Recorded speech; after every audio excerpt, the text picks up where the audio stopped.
A Romaría Etnográfica Raigame celebrará o vindeiro 17 de maio en Vilanova dos Infantes a súa edición número 23, adicada ao tío Marcos da Portela, o primeiro xornal escrito íntegramente en galego.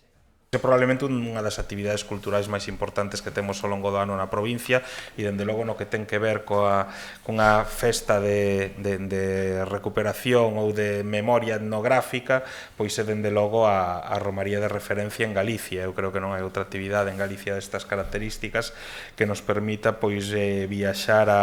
ao pasado e coñecer, recordar un pouco de onde procede a nosa identidade e a nosa cultura a través dos oficios e a través de diferentes aspectos vinculados sempre a este día 17 de maio e ao elemento que nos define como identidade cultural, que é o Día das Letras Galegas, non? E a nosa lingua, polo tanto. Organizada pola Deputación de Ourense a través do Centro da Cultura Popular Xaquín Lorenzo e o Concello de Celanova, coa colaboración da veciñanza de Vilanova dos Infantes, a Romaría ofrecerá durante toda a xornada unha ampla programación na que tamén haberá novidades.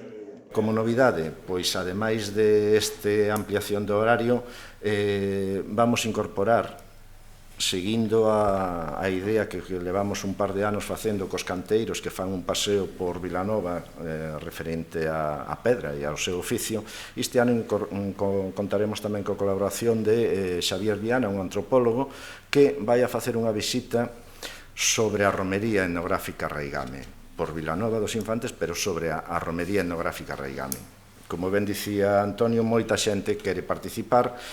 moitas veces pensando que é unha feira, que é unha festa, que veñen a pasalo ben, a cantar e tal, pero a romería etnográfica Raigame o que ten é detrás un sentimento, como dicía César, de identidade da nosa cultura. A programación incluirá tamén demostracións didácticas de oficios tradicionais, obradoiros artesanais, xogos populares, visitas guiadas, concursos populares e actuacións musicais e de baile tradicional. Máis de 20 grupos folclóricos participarán nunha xornada que rematará ás 6:30 da tarde coa actuación do grupo Castro Froxo da Deputación de Ourense e da Banda de Vilanova.